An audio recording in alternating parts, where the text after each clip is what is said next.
Valverde, de Francisco Cândido Xavier. Perante os outros.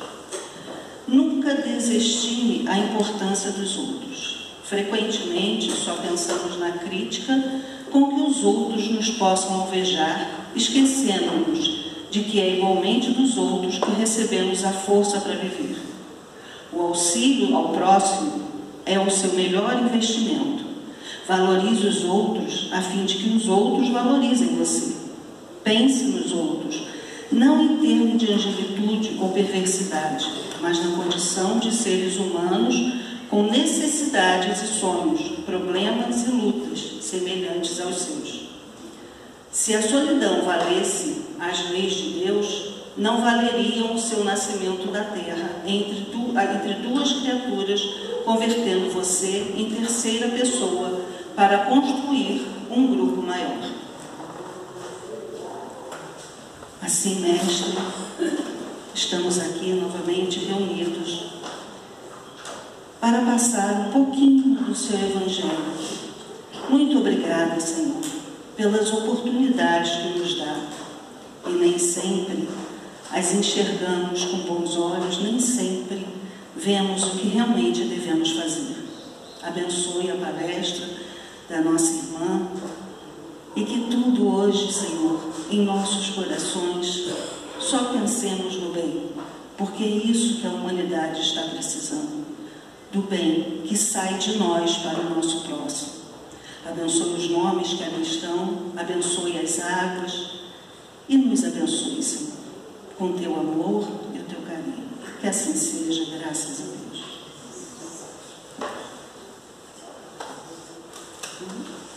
Deixa eu ver se eu acerto.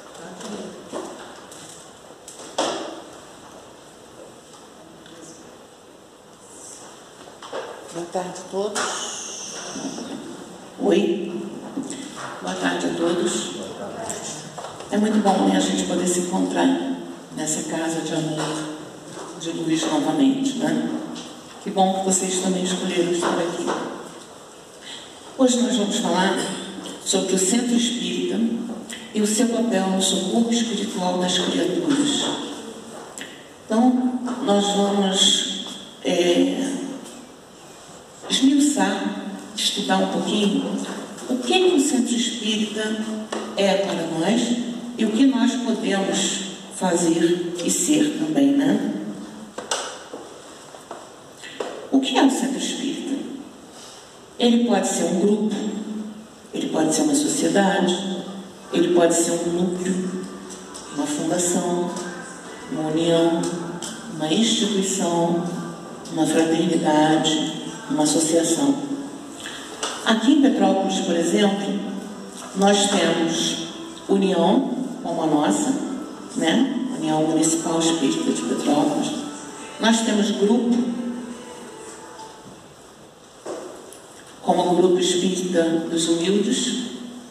Nós temos o Grupo Fraternidade Oswaldo Cruz, né? E temos núcleos também.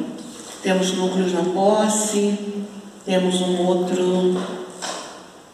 Onde é o outro? Acho que no Retiro, né? Temos núcleo também. Então, todas essas denominações são denominações do Centro Espírita. Não importa o nome. O Centro Espírita é hoje a estalagem da estrada de Emaús na Terra, onde o Cristo ressuscitado parte o pão, na verdade legítima, com os discípulos que não o reconheceram. Nele, e só nele, a religião não se disfarça em grandezas perecíveis e artificiais. O que nele se cultiva é a grandeza dos corações sinceros, devotados ao amor do próximo, trabalho, solidariedade e tolerância. Esse é o roteiro de Kardec. Aqui embaixo, não sei se está dando para vocês verem, que eu esqueci de colocar para cima. Esse já é um dos textos do livro O Centro Espírita, que eu tirei de Herculano Pires. Nós vamos falar muito sobre esse livro. O que Herculano diz aqui para a gente? Que não interessa o nome que a gente dê, grupo, união, fraternidade, não interessa. O importante é que nele a gente possa ver a religião. Se a gente procurar no Aurélio, né? No antigo Aurélio, no hoje Google, o que significa a palavra religião? É a religação do Criador com a criatura. Então, quando a gente fala de religião, o importante é nós estarmos ligados com o nosso Criador. Que nome daremos a isso? Não importa. Jesus, quando estava aqui na terra, ele não falou em templo, ele não falou em igreja, ele não falou em casa espírita, ele não falou nada disso. Ele simplesmente falava. Falava no monte, falava na beira do lago, falava perto dos pescadores.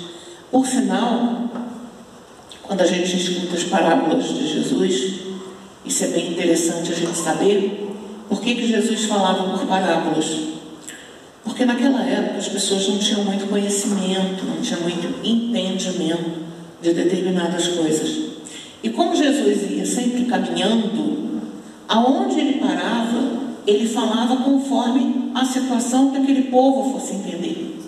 Então, por exemplo, quando ele estava perto do lago, lá com Pedro, ele falava sobre os peixes, a parábola ali, os peixes. Quando ele estava num lugar que tinha uma plantação de trigo, ele falava a parábola do joio e do trigo. Então, assim, quando a gente vê as parábolas, que por sinal tem um livro que é maravilhoso do Caibar Schutter, que é Parábolas e Ensinamentos de Jesus, e ele explica muito isso. Por que Jesus falava sobre parábolas? E o que ele queria dizer? Não é para a gente levar ao pé da letra o que ele falava. Muitas vezes são palavras figuradas para que a gente pudesse entender, né? E aqui Kardec nos traz que a religião, o importante é trabalho, solidariedade e tolerância. Mas em seguida a gente vai desmiuçar isso também. Os espíritas sabem o que representa o centro espírita? E Herculano nos diz: se os espíritas soubessem o que é o centro espírita, quais são realmente a sua função e a sua significação, o espiritismo seria hoje o mais importante movimento cultural e espiritual da Terra. Nós espíritas não temos noção do que é uma casa espírita. Na maioria das vezes, a não ser médiuns, videntes, né? Não tem noção de como essa sala está lotada. Não tem noção da amplitude desse salão. Não tem noção de que antes de abrirmos a casa, o trabalho já começou. Quando saímos da casa, o trabalho continua. Essa, uma grande importância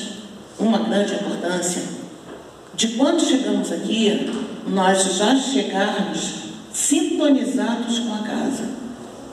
Esquece celular, esquece problemas, começa a entrar em oração.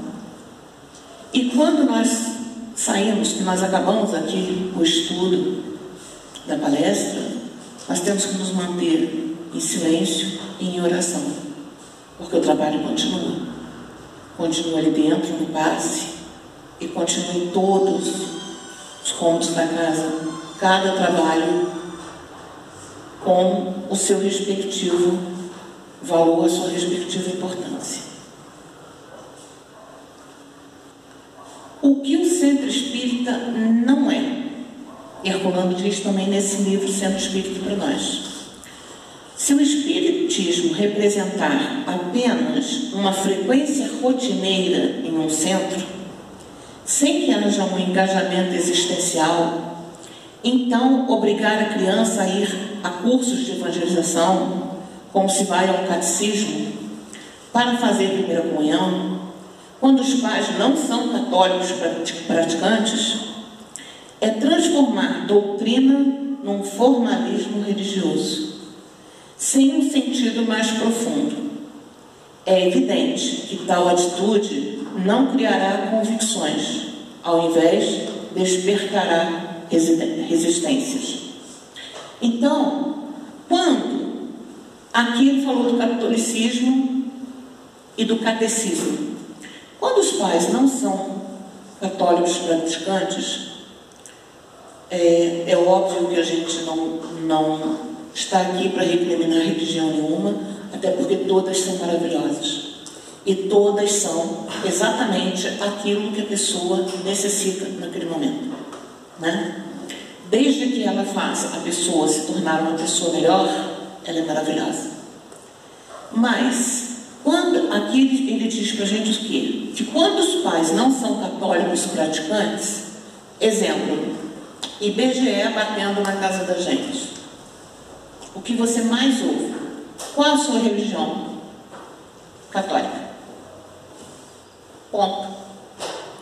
Mas não é um católico de ir na missa, católico de confessar, católico de comungar. Não é. Aí quer que a criança faça catecismo e vá para a missa toda semana. A gente pode falar, mas é o exemplo que arrasta. A mesma coisa, a doutrina espírita trazendo as crianças para a evangelização. Você arruma a criança, você arruma o adolescente e obriga o adolescente a ir para a casa espírita. Você vai? Não. Como que a criança vai entender, o adolescente vai entender que aqui dentro nós estamos nos transformando? Que a casa espírita, ela foi feita para auxiliar na nossa transformação moral. Esses dias, eu estava vendo, no domingo, vocês devem ter acompanhado, o Luciano Huck, as crianças especiais, os gênios, né? E aí eu estava olhando, e uma menininha de 8 anos, não sei se foi nesse domingo ou no outro, ela falou sobre a inteligência artificial. Uma menina de 8 anos. Vocês me perguntaram o que é isso, eu não sei. Bom, muito mal consigo fazer um slide aqui no PowerPoint. Eu tenho um vírus entre a cadeira e o computador lá em casa, sabe? Mas ela estava falando sobre inteligência artificial. Aí eu fiquei pensando, meu Deus, que salto que a humanidade deu, né? Que maravilha, nesses últimos 100 anos. Vamos só falar de 100 anos. Né? Descobrimos tomografia, internet, celular, inteligência artificial e vai por aí afora. Agora, e a nossa inteligência moral? Como é que nós estamos? O tempo está passando. Nós estamos no meio da turbulência da transformação da Terra. A transformação da Terra, gente, não vai acontecer absolutamente nada, exatamente como não acontece nada no dia 31 de dezembro para o dia 1º de janeiro. Às vezes a gente pensa, nossa, mas é o ano novo. E você se transformou? Você se melhorou? Porque se você não se melhorar, o ano novo vai ser velho igual como está agora. Assim também é a transformação da Terra. Esse momento que a gente fala de transformação é transformação aqui. Isso aqui é que vai transformar a Terra. É o ser melhor. E não é ser melhor do que ninguém. É ser melhor do que eu fui ontem. E amanhã eu quero ser melhor do que hoje. Essa que é a transformação. E é essa transformação que a doutrina nos traz. Ela nos induz a buscar isso. E ele continua. O que o centro espírita não é? A doutrina não pode se reduzir a um catecismo periódico, divorciado da prática existencial. Manifesta-se aí o compromisso espírita de agir pedagogicamente, tanto no sentido moral, quanto intelectual e mesmo estético. Então foi o que a gente falou. A mãe arruma a criança linda, maravilhosa, o adolescente. Hoje, sábado, vamos embora, está na hora de você ir para a evangelização. Se você não for para o grupo de jovens, você não vai participar do Comerge. E o pai não vai, a mãe não vai. Que exemplo que está dando para essa criança, para esse adolescente, para esse jovem? Então, aí o jovem chega em casa e conta alguma coisa que aconteceu, que aprendeu na evangelização. Por exemplo, a criança aprendeu que isso aqui não se usa mais, que daqui a 200 anos a gente vai chegar aqui e vai encontrar isso de novo. Isso aqui é o mal do século. Aí a criança chega em casa e conta isso para a mãe. Só que a criança de hoje é a mãe dos anos 70 e 80, que também só conheceu o descartável. Não é uma mãe como eu, que já estou com meus 60. Eu conheci, eu criança, eu pegava aquele negocinho que eu não sei como é que é o nome, ia na leiteria pegar leite. Eu levava o casco da Coca-Cola para comprar outra. Eu comprava com a minha mãe, que a gente ia ao mercado, a gente comprava arroz, feijão, farinha de trigo e tal, tudo pesado em saco de papel e trazia na bolsa de papel. A mãe não arrebentava? Não arrebentava. Hoje é tudo plástico. Então, essa criança hoje, que a conscientização está querendo retornar, ela chega aqui e a evangelizadora explica. Está vendo isso aqui? A gente vai jogar no lixo, aí o lixo vai para o rio, aí o rio vai para o mar e a tartaruga vai morrer. A criança vai entender. Chega em casa e ela fala isso para a mãe. A mãe, que não está aqui, vai falar assim: e você acha que eu vou ficar lavando copo todo dia? É isso, gente. Então, por que a Casa Espírita é uma transformação diária? E é uma transformação para pai, para mãe, para avô, para avó, para criança, para adolescente, para o jovem, para todo mundo. Porque a gente aprende um monte de coisa. Essa é a máxima da nossa doutrina que Kardec nos trouxe, que fora da caridade não há salvação. É bem interessante que Chico diz, que Emmanuel comentou com ele: se algum dia eu disser alguma coisa que venha contrário ao que Jesus disse, ao que Kardec disse, siga Jesus e siga Kardec. Emmanuel falando. Então, a gente percebe que é muito importante essa máxima que ele deixou para a gente. Não é fora da religião que não há caridade. Não é fora do centro espírita que não há caridade. Não é fora da Igreja Católica que não há caridade. Que não há salvação, desculpa. É fora da caridade que não há salvação. E o que é caridade? BIP, questão 886 do Livro dos Espíritos. Benevolência, indulgência e perdão. Difícil? Pra caramba. Impossível? Não. Francisco de Assis diz: vai fazendo todo dia um pouquinho. Uma hora você vai perceber, você vai estar fazendo o possível. E quando você menos perceber, você vai estar fazendo o impossível. Então faça. Seja a gota do oceano. Mas sem você seria uma gota menos no oceano. Espiritismo bem compreendido. Somente o Espiritismo bem entendido e bem compreendido pode tornar-se, conforme disseram os Espíritos, a grande alavanca na transformação da humanidade. Consiste em assentar o Espiritismo sobre as bases sólidas de uma doutrina positiva, que nada deixe ao arbítrio das interpretações. Isso Kardec nos deixou no Obras Póstumas, projeto de 1868. Então, o que o Espiritismo precisa ser bem entendido e bem compreendido? Por causa disso que a gente acabou de falar. O Espiritismo salva? A o catolicismo salva? Não. Jesus salva? Não. Quem se salva? Nós mesmos, com o nosso livre-arbítrio, seguindo os passos do Mestre, que é nosso guia e modelo. E ele é guia e modelo em todas as religiões. Ele é guia e modelo na religião católica, na religião protestante e na nossa. Então, nós tivemos Allan Kardec, que teve a condição, veio com essa missão de fazer para a gente arrumar, organizar os 5 livros básicos. Mas quem viu o filme Allan Kardec, eu pelo menos fiquei bem impressionada, porque eu sempre fui fascinada pela doutrina espírita. E depois que eu vi o filme, eu falei, gente, eu estou mais fascinada ainda, estou mais apaixonada por Allan Kardec.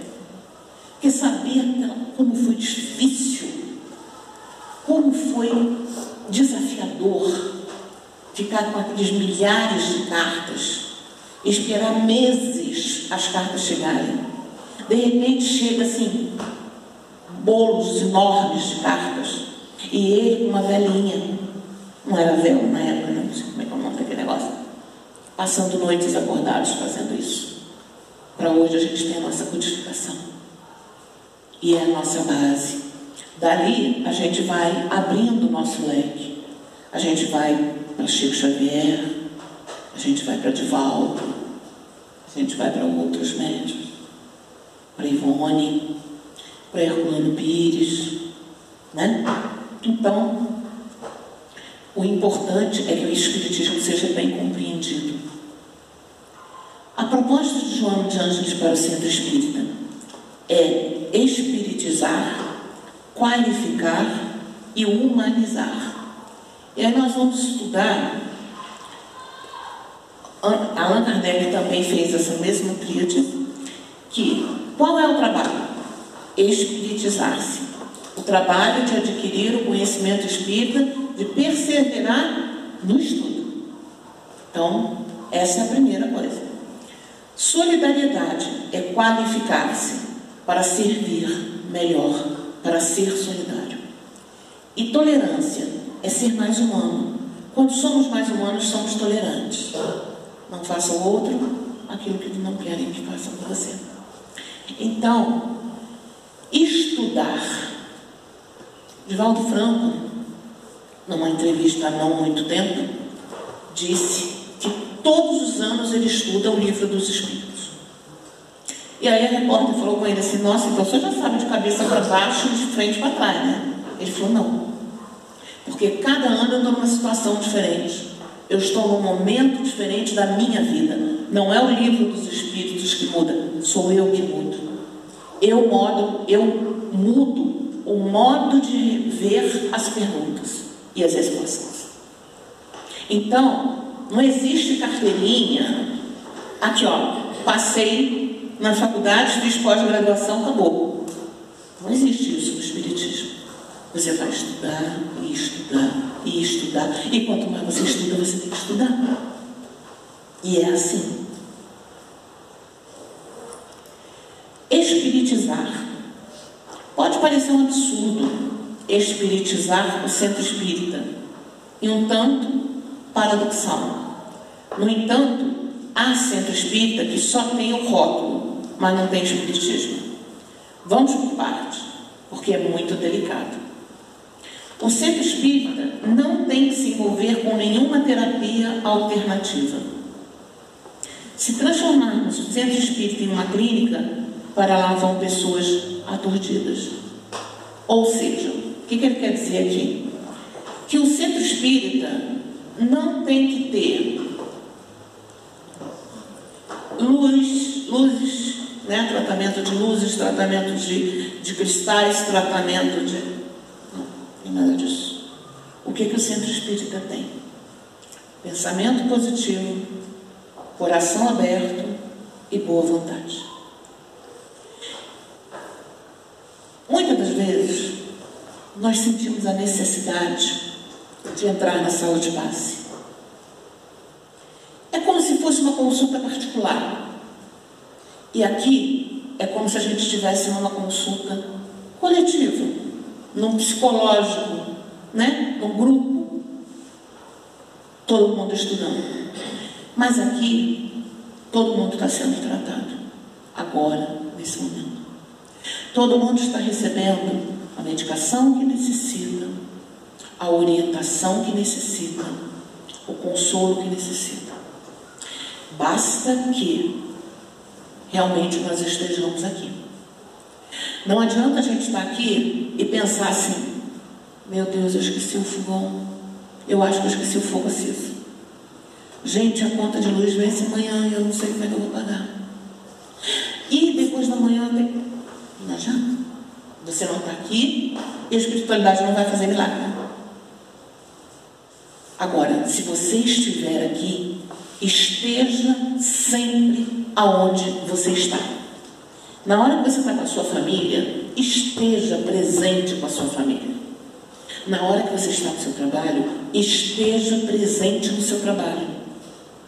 Na hora que você está no centro espírita, esteja presente no centro espírita. Aí aqui nós já estamos recebendo todas as medicações, todas as coisas que são necessárias para cada um de nós. Mas depois a gente entra ali e recebe uma consulta particular. Só. Na casa espírita vão as pessoas atormentadas buscando consolação, com a alma despedaçada pela morte de seres queridos, e se houve uma coisa que nada tem a ver com a proposta da doutrina espírita, saem desoladas. Agindo assim, estaremos fraudando a proposta do espiritismo. E aí tem um desenho aqui do lado, né? Onde o papel da casa espírita não é ser uma clínica. Ou seja, o que tem ali? Tarô, luzes, cristais, velas. O centro espírita não precisa disso. Nós precisamos, conforme eu disse, um pensamento bom para boas vibrações, com um nível vibracional bom, que é onde estão os bons espíritos. Nós precisamos de um coração que esteja aberto e ligado para sermos melhores. E nós precisamos de boa vontade. Essa então é fundamental. Qualificar. Quando Joana diz em qualificar, quando Allan Kardec diz em qualificar, o que é qualificar? É adquirir características essenciais, típicas das finalidades que vamos exercer na vida prática. Se eu, por exemplo, quero dedicar-me ao atendimento fraterno, devo fazer um curso. Muitas pessoas confundem qualificação com elitismo. Não é elitizar, não é intelectualizar. É equipar de recursos para fazer bem aquilo que gostaria de fazer. Evitar o aventureirismo. Omega é uma casa que exige muito. Todo mundo que já frequentou outras casas espíritas em Petrópolis vai ouvir isso. A UMEP exige estudo. Sim. Porque você não tem condições de chegar aqui de repente, entrei, ninguém me conhece. Entrei aqui, procurei alguém, seu Valdir é bom. Procurei seu Valdir, sabe um monte de coisa. Aí viro para ele e falo assim: seu Valdir, eu estou vendo espírito. E eu estou escutando espírito. E o que eu faço? Aí seu Valdir vira para mim e diz assim: então eu vou te botar na mesa mediúnica.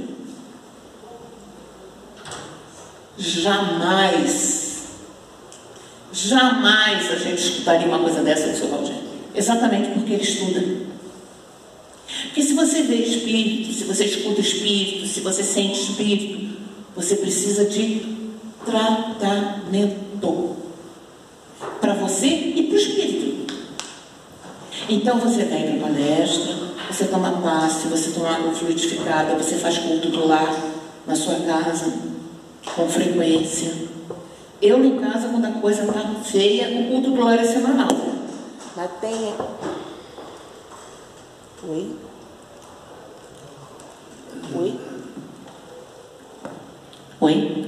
Ficou feia a coisa, né? Mas em casa, quando a coisa está feia, o culto do lar é diário. Porque eu falo assim, gente, vamos embora, vamos trabalhar. Vamos melhorar essa vibração, vamos levantar a cabeça e vamos em frente. E aí a gente vai indo, vai se fortificando, vai se fortalecendo. E a gente percebe que os espíritos que estão conosco também melhoram. Porque na questão 469 do Livro dos Espíritos, Kardec pergunta se eles estão conosco sempre, e a resposta é o quê? Ordinariamente são eles que vos dirigem. Esteja na sintonia que você tiver. Se você estiver numa sintonia alta, legal, você está sendo dirigido por uma cúpula maravilhosa. Se você está numa sintonia baixa, com raiva, com cólera, com desprezo, você está numa sintonia baixa. E você vai captar quem para ficar junto com você? Os espíritos que estão precisando também de ajuda. Então, quando você entra no culto do Evangelho no Lar diário, a coisa vai melhorando. Você percebe que a coisa vai melhorando. Aí depois você volta para o culto do Evangelho no Lar semanal.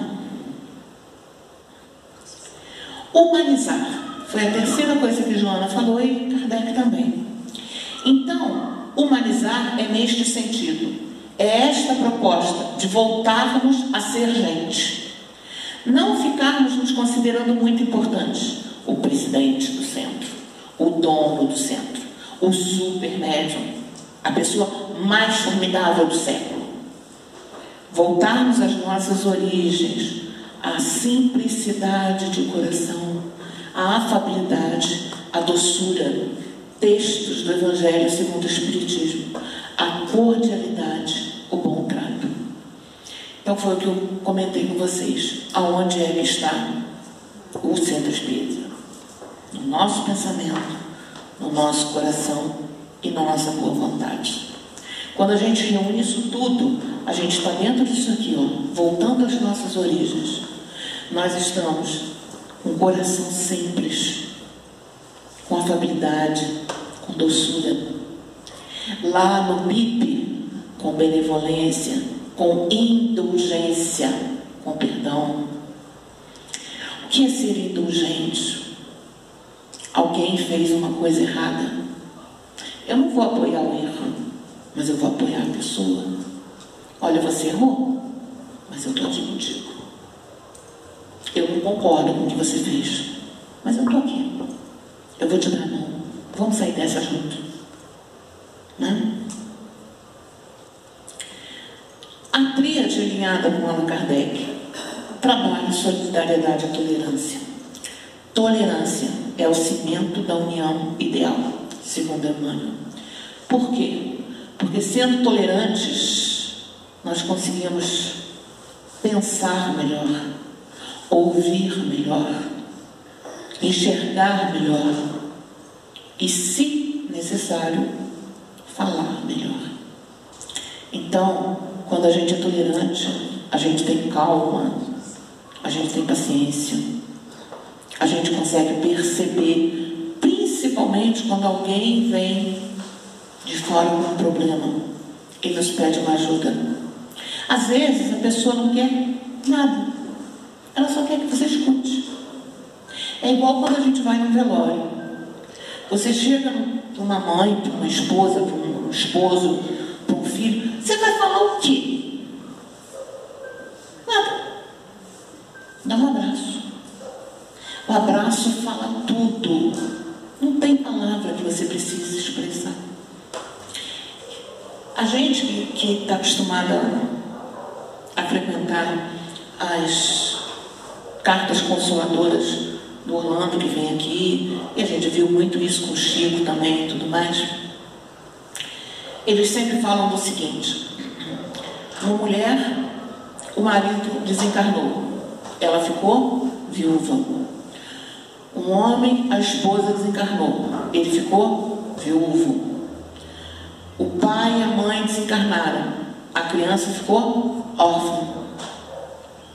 E quando a mãe perde um filho, que nome que tem? Não tem. Não tem. Porque é uma dor além do que a gente possa imaginar. É uma coisa que sai do caminho. Não é normal para nós, encarnados, uma mãe enterrar seu filho. Então não tem nome.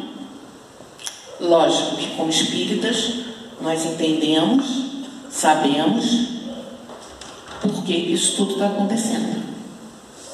Inclusive essa semana, com um acidente do avião, tinha uma criança de 4 anos, né? E eu vi uma reportagem, um espírita falando, e ele diz: aquela criança não é uma criança, é um espírito. Era um espírito que estava ali e que precisava desencarnar daquela forma. Foi esse o acordo lá em cima, na hora de assinar o contrato. Mas para a gente é difícil, né?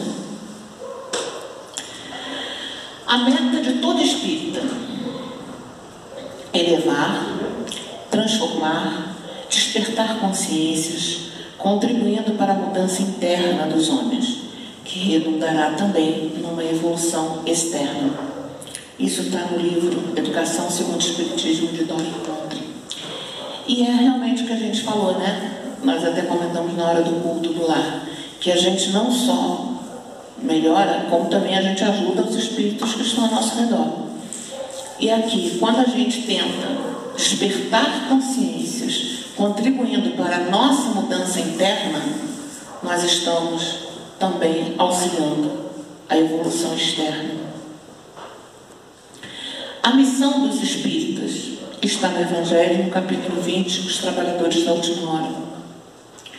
E depois, levando a palavra divina aos grandes que a desdenharão, aos sábios que desejarão prová-lo, e aos simples e pequeninos que a aceitarão, pois principalmente entre os mártires do trabalho, nesta expiação terrena, encontrareis entusiasmo e fé. Ide que estes receberão jubilosos, agradecendo e louvando a Deus a consolação divina que lhes oferecerdes, e baixando a fronte, renderão graças pelas aflições que a terra lhes reservou. Então, a missão do espírita é levar a palavra de Deus, é levar a palavra de Jesus. Tudo que está na codificação tem Cristo ali. Nada que Kardec colocou ali foi inventado. Cristo está presente, por isso ele é nosso modelo e guia. E quando a gente consegue levar isso adiante, a gente observa aqui que os simples e pequeninos aceitarão com mais facilidade. Por quê? Tem uns que já, isso aí é bobeira, palhaçada, desdenham. E os sábios dizem: eu sei disso, eu posso provar. Muito bem. Seu livre-arbítrio. Use-o. Colhe, plante. Só não esquece que você vai ter que colher. Deus é tão bom que Ele deixa a gente plantar o que a gente quiser. Mas Ele é tão justo que Ele faz a gente colher o que a gente plantou. Né? A missão dos Espíritas 2, também no mesmo capítulo do Evangelho, e ao finalzinho da mensagem que foi trazida por Erasto em Paris, 1863. Arme-se de decisão e coragem a vossa falange, mãos à obra, o arado está pronto, a terra preparada, arai. Ide e agradecei a Deus a gloriosa tarefa que vos concedeu. Mas cuidado, que entre os chamados para o Espiritismo, muitos se desviaram da senda. Atentai, pois, no vosso caminho e buscai a verdade. Então, tem um outro capítulo no livro do Evangelho também, que diz sobre os falsos cristos, né? Então nós temos que prestar muita atenção a que linha que nós estamos seguindo, a que caminho nós estamos seguindo. Nós estamos realmente dentro da codificação? Ou a gente pegou um atalho? E às vezes esse atalho não é tão bom. Então nós temos que prestar muita atenção nas nossas decisões. O centro espírita é hospital, escola, para os que sofrem. É templo de recolhimento e oração, onde se estabelecem, se fixam e por onde transitam a comunhão entre homem e Deus. Isso está no livro Tramas do Destino, de Filomeno de Miranda, de Valdo. Então, quando a gente fala, que a gente já falou lá no início sobre religião, que é a ligação do Criador com a criatura, é isso aqui. É estar em comunhão, o homem e Deus. O Criador e a criatura. Por que é um hospital? Porque Jesus não veio para os sãos. Jesus veio para os doentes. Por que é uma escola? Porque é um aprendizado diário. Diário. Tudo que a gente faz, tudo que a gente pensa, tudo que a gente fala é um aprendizado diário. Nós temos que tomar muito cuidado com as nossas ações, com as nossas palavras e também com os nossos pensamentos.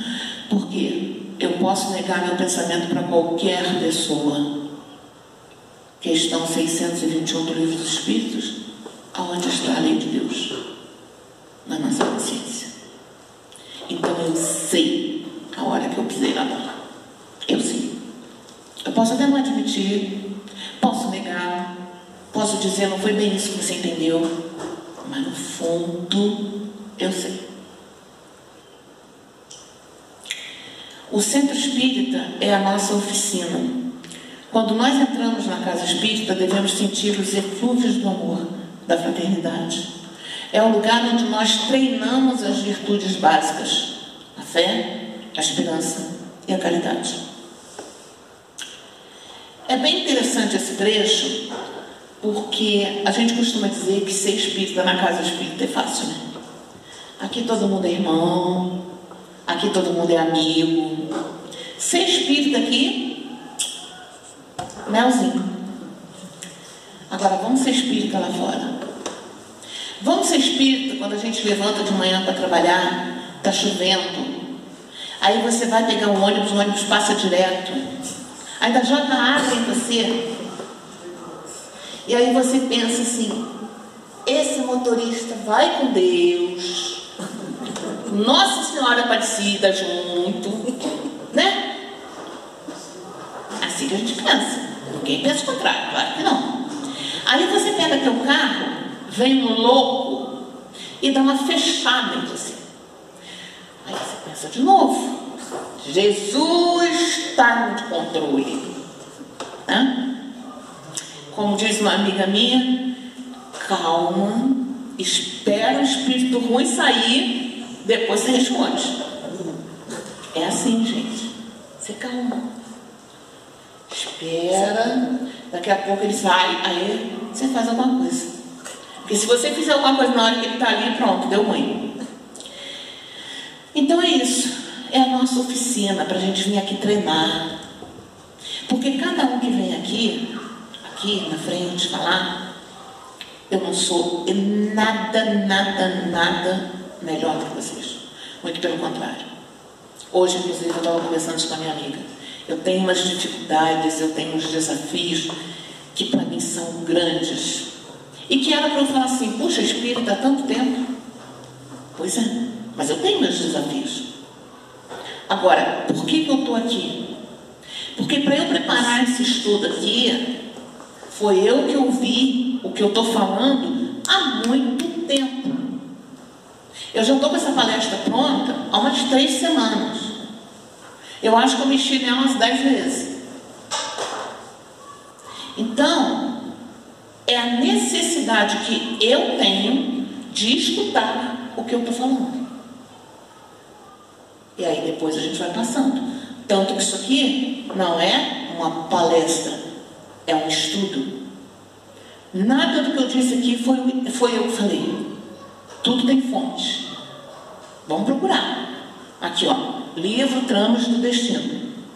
livro A Casa Espírita de Herculano, né? Livro Evangelho segundo o Espiritismo. Então tem que ter, porque eu chegaria aqui e não saberia falar nada. Eu saberia falar de cachorrinho. Se alguém tiver um cachorrinho que precisa de alguma dica, algum cachorrinho que nasceu na rua, né, Wanda? Aí isso a gente sabe falar, né? A pergunta que fica: como eu posso edificar nosso centro espírita como um núcleo de transformação moral? Esse é o dever de casa. Como que eu posso transformar a UMEP num núcleo de transformação moral?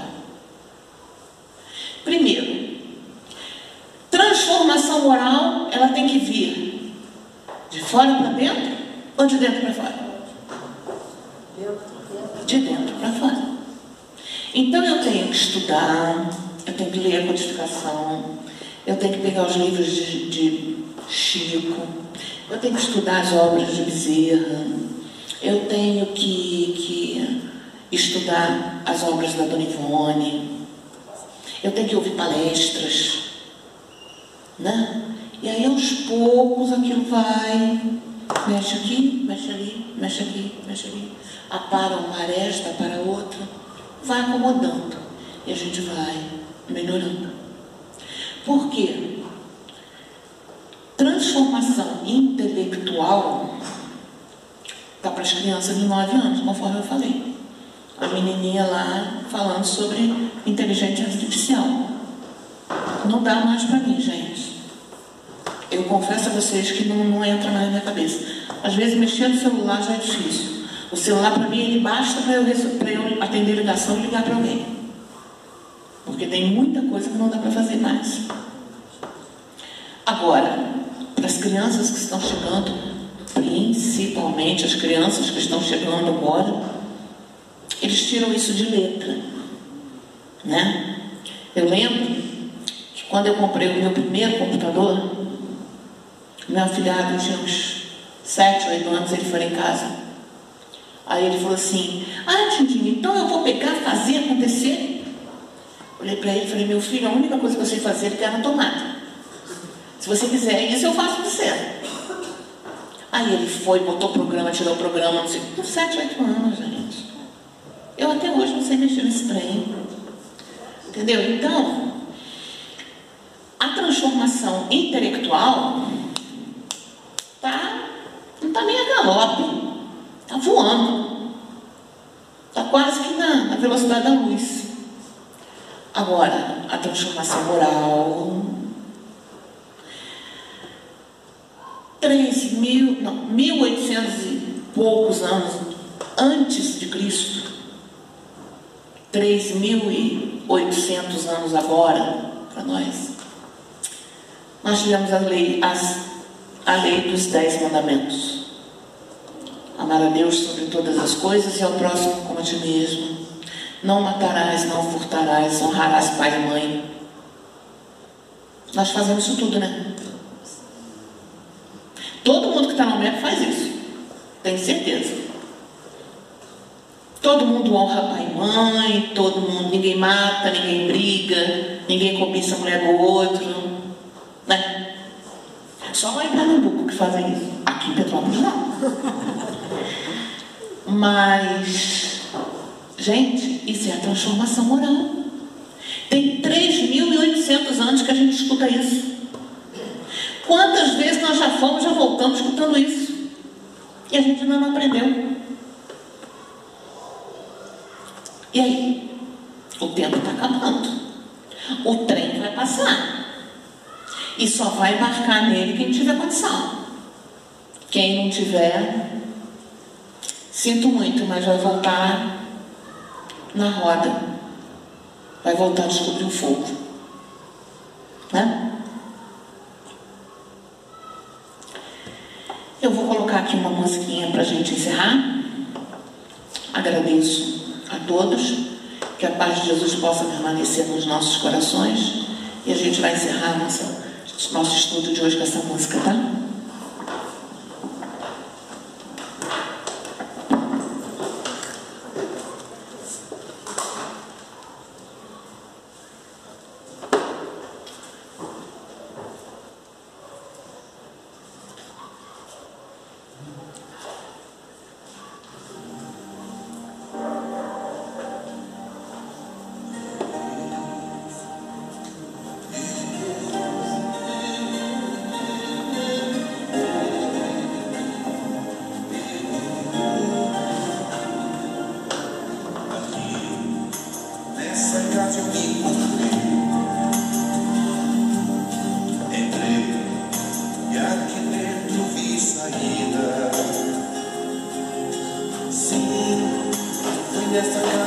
amor que as benesses do valor cicatrizaram minhas feridas. Depois de muitos e muitos passes, estudo e água da paciência, religar e religuei, filosofiquei, tomei ciência. Aqui, nessa casa de oração, orei, pratiquei o Evangelho. Foi nesse pouso espiritual eu conheci a vida real. Rompi de vez com um homem velho. Depois de muitas e muitas preces, leitura e água da fé, religar e religuei. A casa quando é santa é posto de emergência, hospital de almas, dissipando dores, transcendentes traumas, frente de serviços que a todos levanta, pronto atendimento de Jesus, Santa Casa Santa.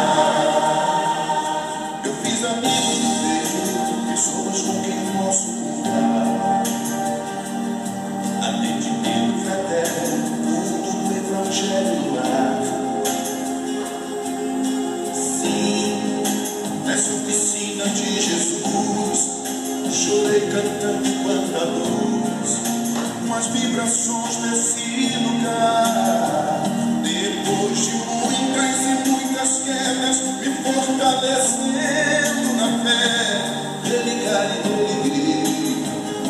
A casa quando é santa é posto de emergência, hospital de almas, dissipando dores, transcendentes traumas, frente de serviços que a todos levanta, pronto atendimento de Jesus, Santa Casa Santa. Por isso canto e dou graças a Deus, secando lágrimas nos olhos meus. Depois de muitos e muitos passes, palestras e água da fé, religar e religuei. Toda casa quando é santa é posto de emergência, hospital de almas, dissipando dores, transcendentes traumas, frente de serviços que a todos levanta, pronto atendimento de Jesus, Santa Casa Santa. Posto de emergência, hospital de almas, dissipando dores, transcendentes traumas, frente de serviços que a todos levanta, pronto atendimento de Jesus, Santa Casa Santa. Frente de serviços que a todos levanta, pronto atendimento de Jesus, Santa Casa Santa.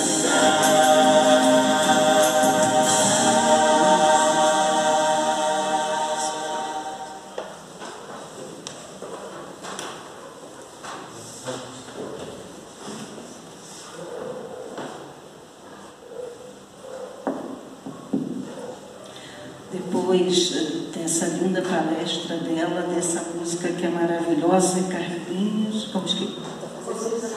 Obrigada, Carlinhos da Conceição. Essa música é muito linda e fala tudo o que representa a Casa Espírita para nós. Bem, vou fazer a pergunta: tem alguém vindo a primeira vez hoje na casa? Falando em casa, na nossa casa, tem alguém? Não? Tá bom. Eu vou fazer alguns avisos, vou dar alguns avisos. É a arrecadação para a cesta de alimentos, cesta básica que nós damos todos os meses, são cerca de mais ou menos 90 cestas. Então, quem quiser colaborar com 1 quilo de alimento não perecível, É só chegar com uma cestinha lá embaixo, tá? E deixar para nos ajudar para a realização dessas cestas, que sempre é muito difícil, né? Arrecadar tantas cestas. E acredito que é só isso. Oi? Não, isso aí depois, espera aí. Não, eu lembrei que aqui também tem uma outra coisa, justamente o que a nossa amiga falou, é para a reciclagem, tá? Para o uso de copos plásticos. Para quem puder trazer um copinho, uma garrafinha, né? Para ajudar ao nosso planeta, porque se nós formos olhar, na televisão tem passado muito, quantos e quantos animais sufocados, tá? Por tanto plástico que há no nosso oceano. É assim, realmente absurdo. Qualquer coisa, hoje em dia, graças a Deus, tem dado muito mais, né? Mostrado isso na televisão, o quanto que os nossos animais sofrem com isso. É só olhar no nosso Instagram, que hoje em dia é difícil quem não tenha uma rede social, e na televisão mesmo. Então é isso, gente. Agora eu vou fazer a nossa prece, tá? E logo depois nós vamos ao passe. Mestre, muito, muito obrigada, Senhor, por podermos estar aqui dentro dessa casa, recebendo Tua mensagem, recebendo uma palavra amiga, um carinho, um consolo e, acima de tudo, o Teu amor, Senhor. Porque um pouco de um gesto, um simples gesto de amor que nós recebamos e que nós saibamos passar ao nosso próximo, já estamos muito ao seu lado. Então lhe agradecemos, Senhor, por poder estar aqui e por termos uma religião, porque é isso que nos liga a Ti, Senhor. Muito, muito obrigada. Agradecemos a Tua presença, agradecemos a nossa irmã Neuza pela palestra e agradecemos a todos que aqui estão. Muito obrigada, Senhor, e que assim seja. Graças a Deus.